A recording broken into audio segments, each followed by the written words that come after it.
And it looks like we are live. All right, everyone, just hold on one second. I'll make sure the mic is working and make sure that the music is going. So if you want to go ahead and give me like a thumbs up in chat, if everything sounds okay to you, then we will be able to just get flowing. Awesome.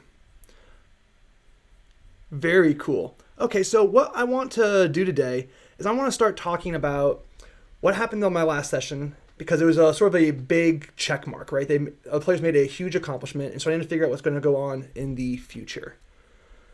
All right, one second here. I just need to get this music going so you're not seeing dull silence when I shut up for a second. And let me know if this is about the right volume. I would think it would be, but maybe not. Okay, we can worry about that in a second. So what I really want to do right now is just dive right into it. So what happened last session is the players delved a dungeon and they recovered the second seal.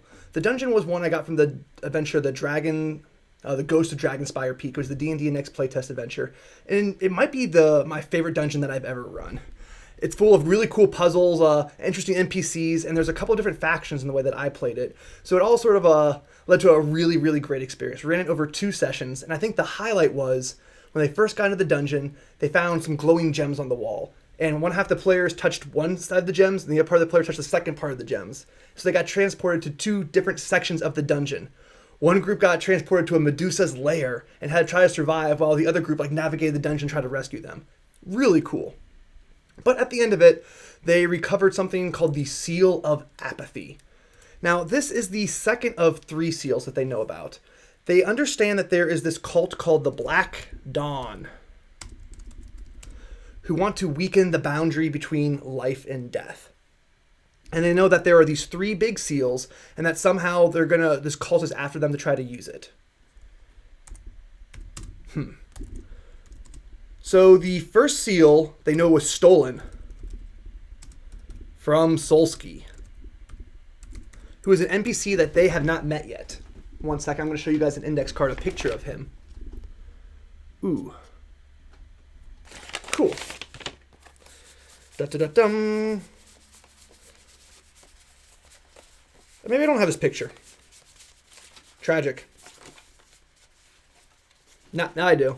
This is Solsky's picture. Let me give you 1 second. That camera will focus. And he is sort of a scumbag. They have not met him yet, but they know that once he found out something went missing from his manor, he hanged 40 people just for being there. So he is vicious. And the second seal they have possession of.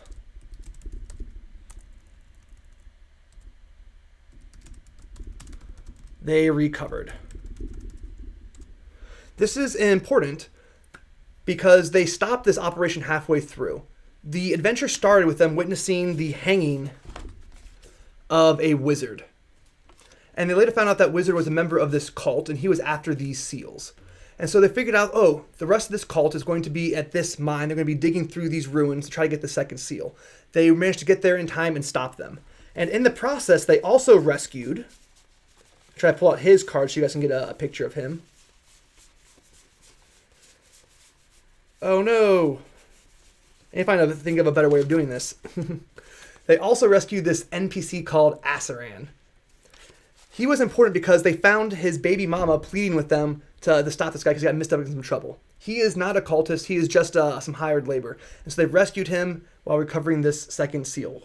Because once the mine excavation was finished and the cultists had found where the lair of the seal was held, they would have killed all the workers to keep it a secret. So they recovered the second seal, and now they have Asaran with him, and they need to reunite him with baby's mama. So let's put that down here. That's actually kind of important. Asaran, reunite with baby mama. Okay. So more on that in just a second, because this is going to be a point of contention. So, and the third seal, they know where it is. Ooh, is this working okay on the screen? Is that covering up too much? It's hard to say. They know where it is. Let me zoom out right here.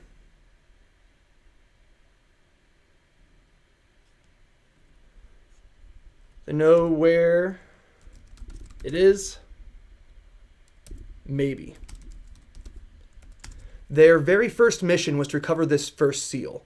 They heard it was in the lair of a dragon who had stolen the altar from Harbeck's keep.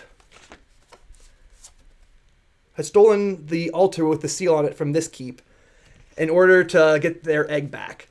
Everyone thinks that this dragon had its egg stolen, and so that's why it stole this altar in order to get someone to bring its egg back. However, what the players don't know is there is no dragon. It's actually a coven of hags who are obsessed with becoming a dragon. The thing that went to the keep was just an illusion. So the players went there. They recovered a dragon egg. They were supposed to use, well, according to the adventure, they're supposed to use the egg to negotiate with this dragon to get the seal for the altar. However, the players ran away from that dungeon, and they never recovered the seal, but they still have the egg. So that's actually a pretty big point, too. Have dragon egg. This coven of hags is obsessed with this egg. The coven's name is the Ugoyle sisters. They want it. They have a plan that if they get enough dragon eggs and enough children, they can become dragons themselves. So they really, really, really, really want this thing. Let me check to see how chat's doing.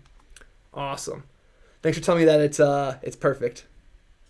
I really wish I knew why my music wasn't playing, though. This is kind of frustrating to me, but alas, alack. That's what we have.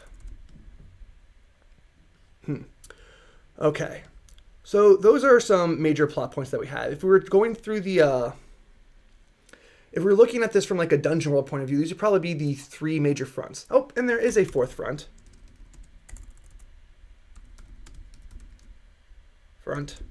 There is a war. So, let's scope back just a second. Remember when I was telling you guys about this place called Harbeck's Keep? This place right here? Where Asaran's baby mama was? They found this girl named Anya. She was all pregnant, and she begged the heroes to go find her baby's daddy before, trouble started. Well, that was at Harbeck's Keep. Since they went there, since they were last at that place and they talked to Anya, the enemy troops from the south have taken over and sacked Harbeck's Keep. Ooh, so that's going to be a problem. So they might be able to go to an accompanying town, to Fallburn, run by this lady, Cathra, Baron of Fallburn. Ouch. So that's the nearest, closest place. So Anya might be there. So that's going to be my own notes right there. DM notes. Anya is in Fallburn. Byrn. So what's the problem with this, okay? So if Anya is in Fallburn and Southern Army is around Fallburn,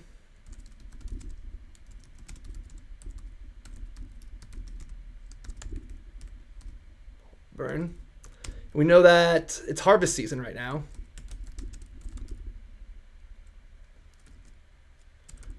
Which means that Anya is in danger of starving. There we go, yeah. The Southerners laid siege to Fallburn. Awesome. Okay. Ooh, so they might have some trouble getting Anya in.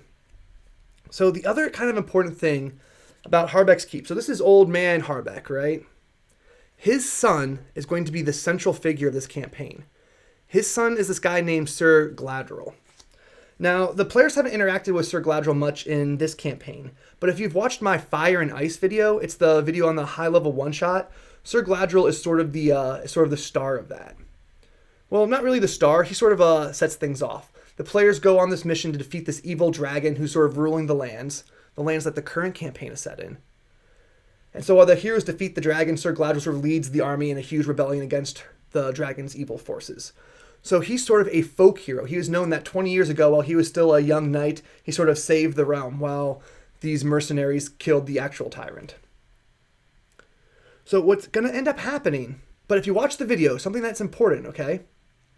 If you watch the video, there is this other character named Dame Marion. She dies in an excavation to the cavern to give the players some key information. She and a group of other knights went into the dragon's lair to try to gather intel, and she died doing it, right? What's not known, I didn't make it up into list a campaign, is that there's going to be some sort of relationship between Galadriel and Marion, right? That Marion might be Galadriel's like secret daughter, right? Who's supposed to swear his life to the church and, you know, be pure and chaste, but he has a secret daughter somewhere that he absolutely loves, and she ended up being a knight just like him, and she got killed trying to save the realm. So what's going to happen? Why is the Black Dawn here? What the Black Dawn wants is to loosen the boundary between life and death.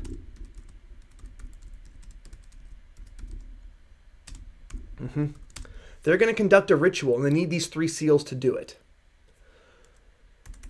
So the turning point in this campaign, as hasn't happened yet, but we're just about there, because all 3 seals are finally accounted for. I've been working up this moment for a long time, is when the Black Dawn goes to do this ritual, Sir Galadriel's going to be with the heroes. They're going to try to confront these cultists. But Sir Galadriel's going to see that this ritual is actually working. That the Black Dawn, they are close to ripping apart the boundary between life and death. They are being able to close to just bring back the dead. And this is really going to get Galadriel's heart, right? He's going to figure out that this is a way that he can get Dame Marion back. He can get his love, I'm probably going to do daughter. He can bring his daughter back to life. And so he's going to become the villain, right? When the Black Dawn does this ritual, it's going to open up like huge portals to the Shadowfell, start sucking things in, kind of similar to Avernus, but it was my idea first.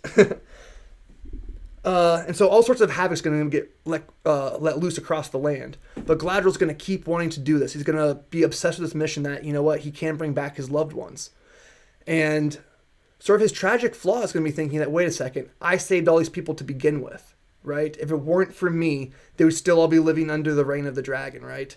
They owe their lives to me. I'm trying to save their future lives. I can do what I want. And that's going to be sort of the driving motive of this bad guy. But right now, he's a hero. But the players don't necessarily like him right now.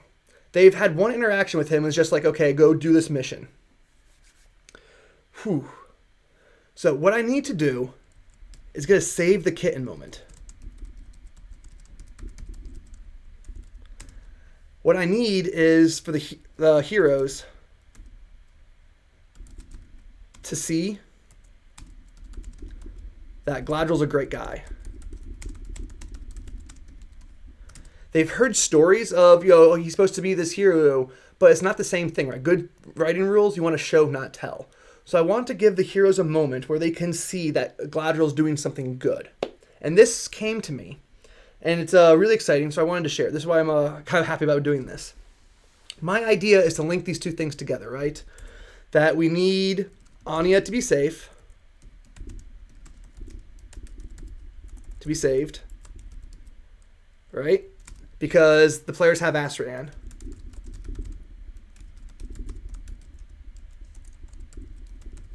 So they're invested in this story. They want this girl and the baby daddy to get back together. So you know what? No. Let's make Anya's not in danger of starving. Well, she was, so she fled before siege. Okay, you know what? I don't want to gate this whole reunion behind trying to break the siege of Fallburn. That's silly, okay? Yeah. She fled before siege. Okay, cool.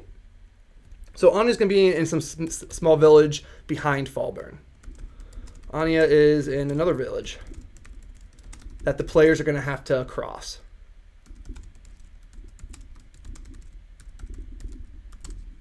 Let's say now.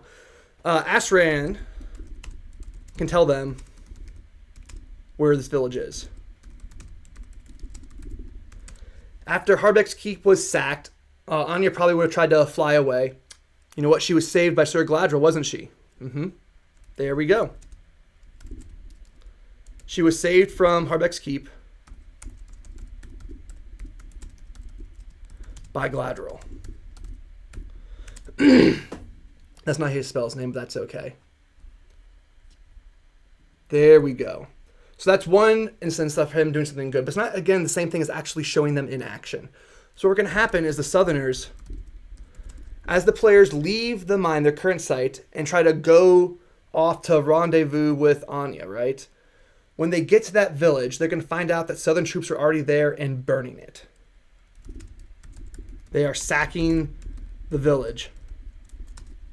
So the house where Anya just gave birth is on fire. Boom. Right? There are going to be some guards that the heroes fight. We can have like a Captain Phantasm moment, you know, from Star Wars. Like there's one big guard that they've already have one big guard they have to fight. But this house is going to be burning and Anya's going to be crying that her baby's still in there. And so who's going to save the baby? Sir Gladriel, right? He's going to run into the burning building and rescue the baby.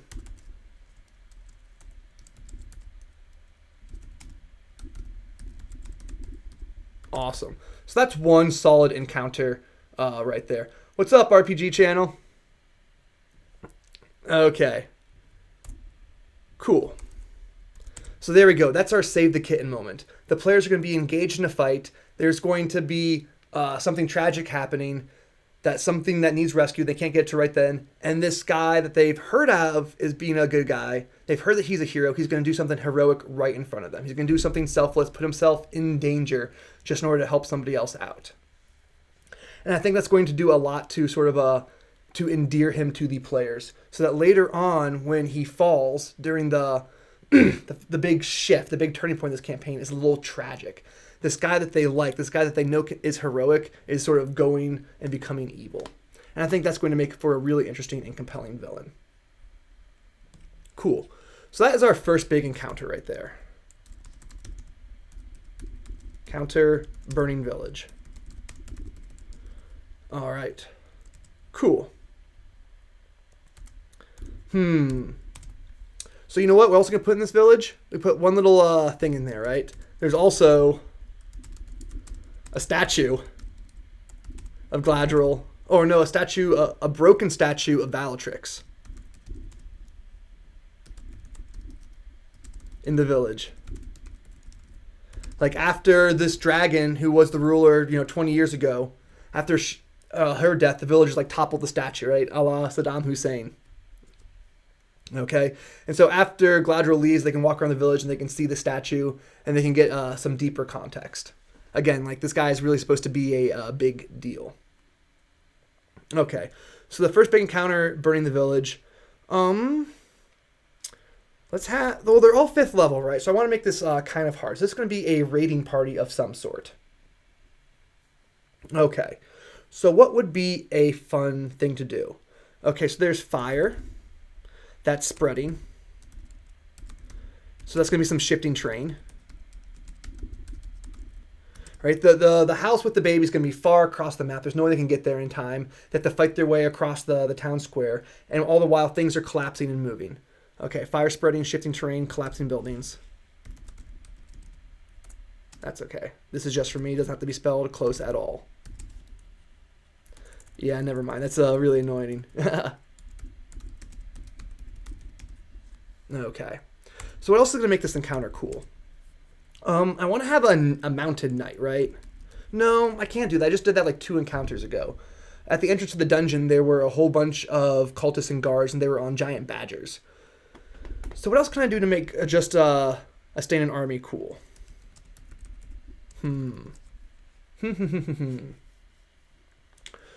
If I were to go... All right, let's think about this. I'll get back to that, right? And so the dramatic access right here. Have you seen my 3 axes videos? That's what we always try to do. You try to make an environmental effect. You try to make a mechanical effect, which is this army cool thing. I'm trying to think of some mechanical twist to put on this. And I also want the dramatic effect. But here the dramatic arc is that Anya's baby is in danger. Now, this is maybe a slightly controversial because I'm sort of setting them up to fail this particular part, right? I want them to not be able to get there in time. The players don't know that, right? The players will probably feel like, oh man, if we do this. But before that happens, I want to cut to the chase and have, Gladriel all the way across there go in. Again, he needs to be, I need one scene where he performs heroically in front of them. and this ties into what's going on in the rest of the campaign. Okay, what is some cool monsters that I haven't used for a long time?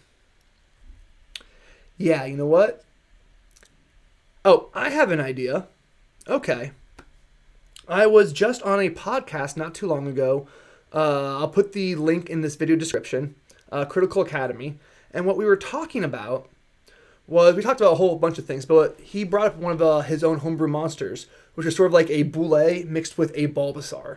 So I'm going to do that one. It's supposed to be like a siege monster that has like vines that whip out and trap people.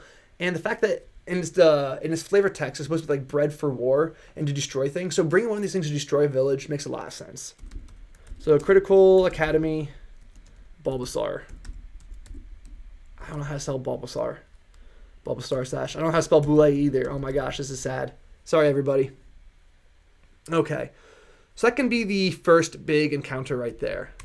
That'll be the first encounter of this session.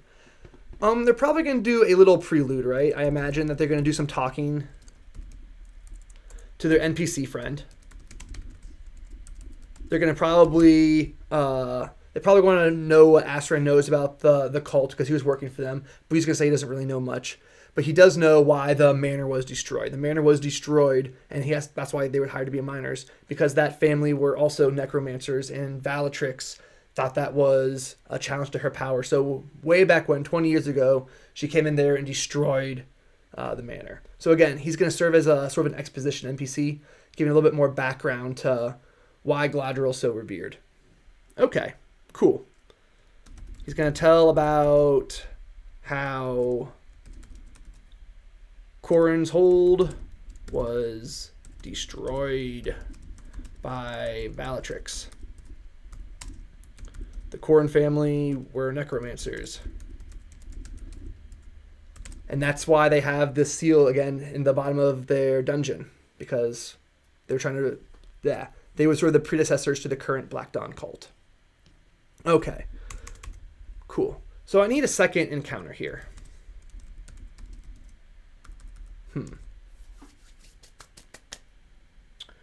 So the second encounter, let's go back up to the top and see what other threads we have to pull. So, Astrid Night Bay Mama, that's sort of the first one. The dragon egg. Okay. So, the hags want their egg. They want it bad. But they're a coven of hags. They probably have enough pool that they can get a group of assassins to come after it. You know what? I might move this first. Yeah. That way there's some space between learning about Corin's hold and Valatrix and having it brought up again in this burning village. Okay. Because I don't want to do like back to back. That might be a little too on the nose. Like, here's the exposition, here's the payoff. But having one encounter between them might be a little bit better. Okay. So a group of assassins are going to come after and try to get their egg back. Which means that the coven is still alive.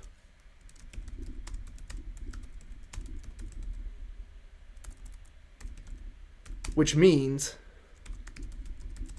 that one of the other characters, she did not complete her mission either, right?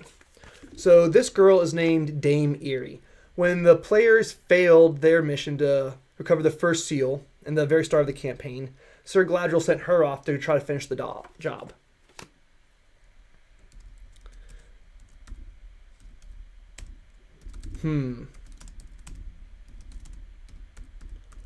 Why? Okay. No, let's change that around. Dame Eerie did do her job.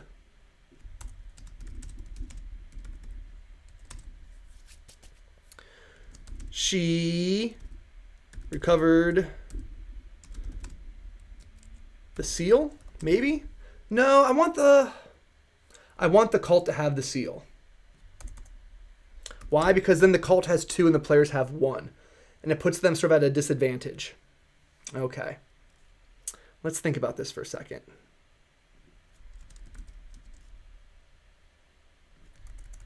Hmm.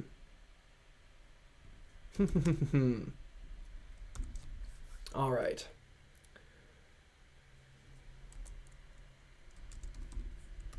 I don't know. Maybe the Coven fled the area. Yeah, they're not really attached to that layer. They had a group of lizard folk working for them, but most of them got destroyed. And so now they're sort of like hot on the radar. So maybe the Coven fled. That'd make sense. All right, we can come back to that. That's not really important. What's important is that there's a group of bad guys who want this egg. So a group of assassins come after them. That's going to be a sort of a hard encounter because assassins are a high CR and they're coming after at night. They're going to probably be surprised. That's going to be a real nasty fight. I stream my games on occasion. So what these hags have done, my friend was playing this Coven of Hags, is they sent off to and paid a group of spies. There's this big group of spies called the Whisperers. Let me get out their card. Yeah, their symbol is a single candle. And they're sort of run this city at the very, very bottom of the map. You can sort of see it there at the bottom of the screen called Barrow Edge. And so the Coven of Hags paid the Spy Guild, and the Spy Guild would have told them exactly where it is. Because the Spy Guild also had dealings with the players. And the players told the Spy Guild that they have a dragon egg for some inexplicable reason. So the Spy Guild knows that the players have the egg. The Coven wanted to know that where the egg was. Bing. There we go.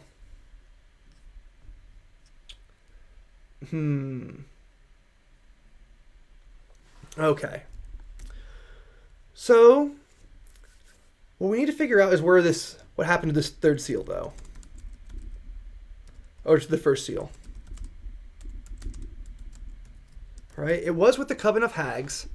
And that's sort of going to be the rest of it, right? So somehow the Black Dawn has it again.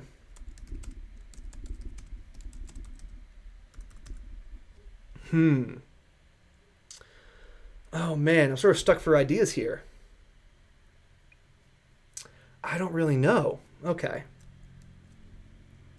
So if the Black Dawn has it, that means they must have struck a deal with the Hags.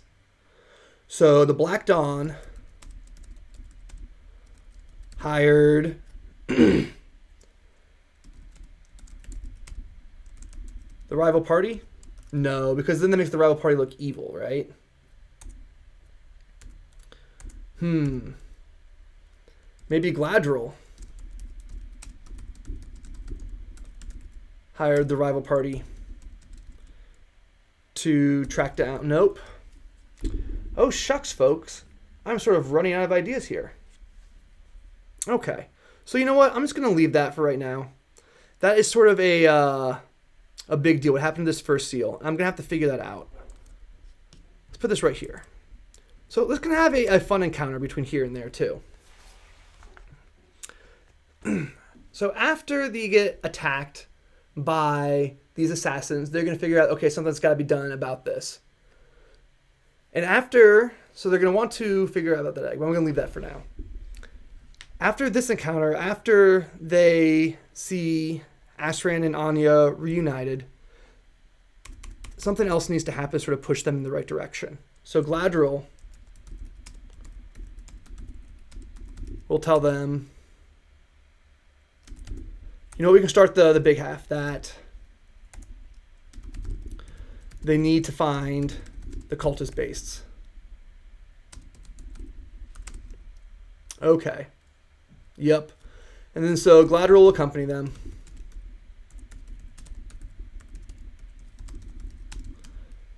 To where the base is. It is somewhere deep in the mountains. Okay. So we can have some encounter between here and there. Mountain encounter. How about a thunder elemental? That's cool. Okay, I like that one. These storm clouds come in, and all right, so you're gonna make something up for right here. What would a thunder elemental be like? It'd be like an air elemental with max HP, of course. It can cast lightning bolt and has area of effect around it that does lightning damage. It can also summon mephits or smaller elementals.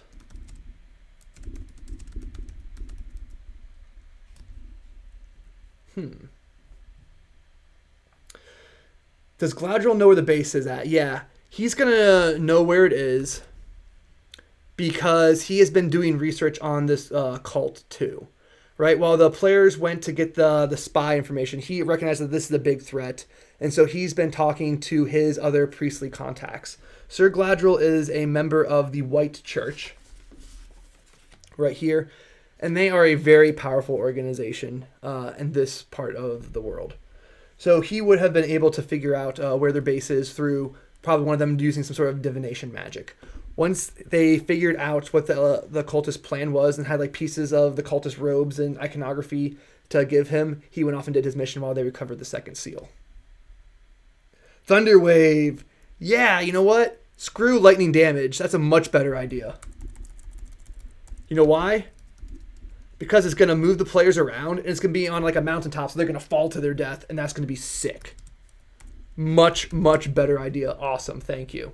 Okay, so this is going to be a really fun combat encounter. Cool. Okay, so we have so this is going to be like a big set piece. So we have the mountainous terrain. That's going to have lots of different... Oh, snap. That was glass I just broke. Oh, man. Oh, well. I'll deal with it later. So there's going to be lots of mountainous terrain. So there's going to be lots of different layers that have to climb up and down. And they can fall and take damage that way. So that's going to be interesting. I think this huge elemental... Right? It's going to take up the whole space that can push people around and summons other things. It's going to be really mechanically interesting. We haven't done anything quite like that yet. But I don't think there's anything really big at stake here, other than the fact that, characters might die. And then, you know what? I think that's going to be okay. They're going to get a lot of information about the plot and character in this particular session. So I think having one encounter that's just, smash them up will be pretty good.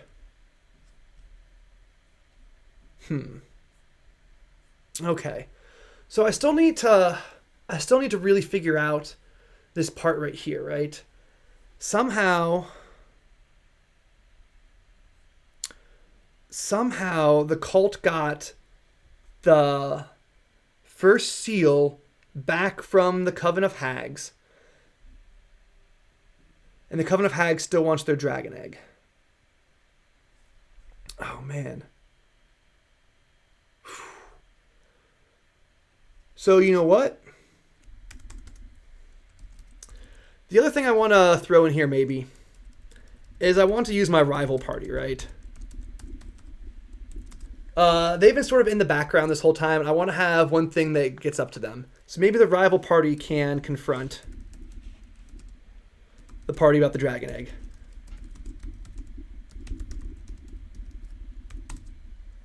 A hag approached them in disguise.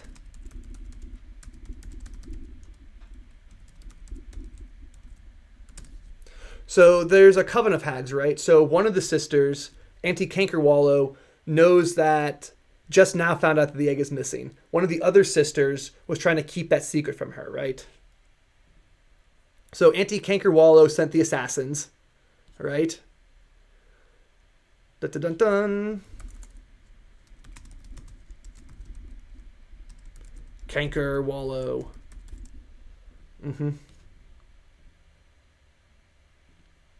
Because Auntie Cankerwallow don't mess around, right? These people have the eggs. Just go kill them. One of the other hags went in disguise to try to get this rival party.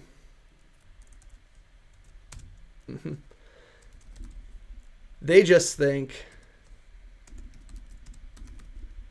the heroes are thieves, right? Which is not surprising because, right, the rival party is not necessarily good people either, right? They're kind of, they're a little bit scumbaggy. They sort of play up all the worst tropes of adventurers. Oh my gosh. Okay, so speaking of that, right? I love having the rival party act like they're just a bad group of PCs, right? They're going to talk in the middle of the fight, and something else they're going to do is, have you ever had your party like have to stop in the middle of a conversation and talk with each other, try to figure out what they're going to do? Like, wait a second, why are we on this mission? Why are we talking to this guy again? Meanwhile, the NPCs are sort of sitting there like, huh? This party's going to do that to the heroes. Tell group to hold on while they remember why they're doing what they're doing. I think it's going to be really fun. Okay. Okay. So, after the assassins approach them, you know what? We'll put this in right afterwards, okay? Because the players will be all like on edge. They won't know what's going on.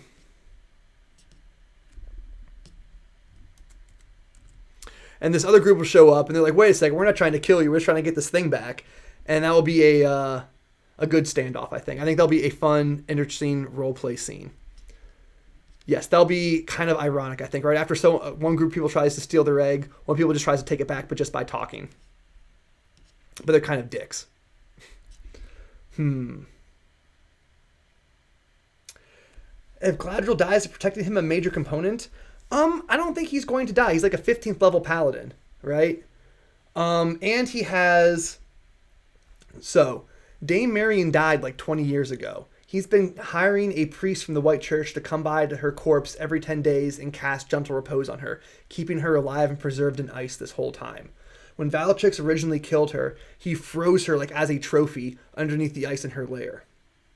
And so after the heroes kill Valatrix in the Fire and Ice adventure, different adventure, I imagine Gladriel went back to Valatrix's lair, sort of cleared out, saw Dame Marion there, had it moved to some sort of a shrine to her. Or you know what? Nope. Here's what's going to happen.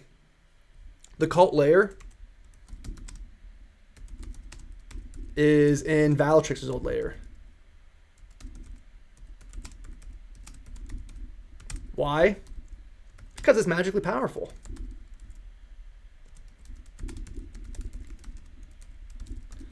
If you were a 15th level necromancer adult red dragon, of course you want your lair to be on a magically powerful place. Somewhere where the boundary between the planes is thin. And of course the cult is going to come back there. They are also interested in magically powerful places where the boundaries between the planes are thin. And so Dame Marion's corpse is just already going to be there. And so when the cult starts doing their ritual and breaking these seals, Gladriel is going to see Marion's start to come back to life. And then when the players kill all the cultists, Gladriel's going to freak out when Dame Marion falls back down dead. All right, this is perfect. This is awesome. I got excited there. So Gladriel really only has to stay alive like through this one encounter, right? Like he's going to do here, they're going to see him in this one encounter. Maybe he'll get knocked out by a boulder so the heroes have to do it themselves instead of relying on this paladin to help them. And then in this scene, he's going to sort of stop halfway through the combat. He's going to probably do like, in my head, right? We're going to see how it actually plays out. In my head, he's going to do one round fighting with the PCs, one round stopping, sort of observing the situation, seeing that the ritual is working and that his dead daughter is being brought back to life. And in the third round, he's going to try to stop the PCs from destroying everything. And he's going to try to carry away with what he can of the rituals of Coopermont, like their chalice or their altars or whatever. Make off with the seals, something like that. So no, I don't think protecting him is kind of a major point, but there's not much to protect him from. He's only going to be in combat like 5 rounds total. Okay. Cool. So the rival party, they're going to talk about the egg. The players don't really want the egg. The rival party wants the egg, and they're willing to buy it from them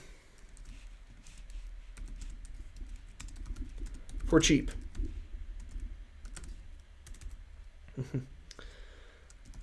The players are probably thinking it's more trouble than it's worth. Maybe.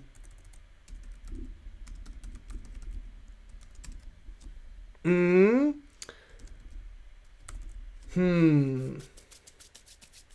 don't know how this is going to work out. We'll see.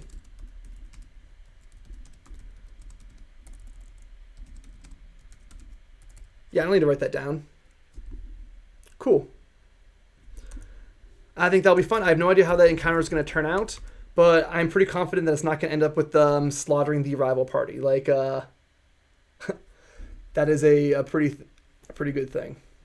Okay, so I still need to work out this one bit right here. But you know what? I don't think there's anybody... no, shoot. Gladriel's going to know why the cult has this other seal. Maybe he knows why. You know, because he would have talked to Daemiri. Maybe not. Maybe Daemiri is trapped in Fallburn. Yeah, there's a siege around there. Oh yeah, so one other thing I sort of messed up, right? That a long time ago when the players crossed through these towns, I made it known that the army was there, but I just let them walk right through. On our campaign calendar, it was a holiday. I forgot to tell them that's the reason why. They think the reason why is they just happened to pay a bribe. So I might just straight up tell them that, hey, mistake, retcon. It was a holiday when you pass through. Because that was sort of a...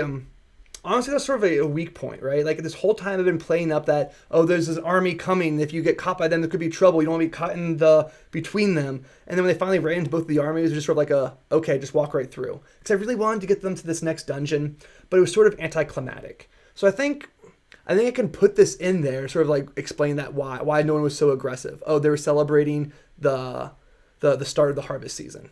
It was a holiday for the Southern Army because they are winning, and they got past the other lines because they're all buckered in trying to get the last of their grain before the army gets there. Okay. Ooh. Yeah. So I still need to... You know what? I think I can get away with not knowing that answer right now.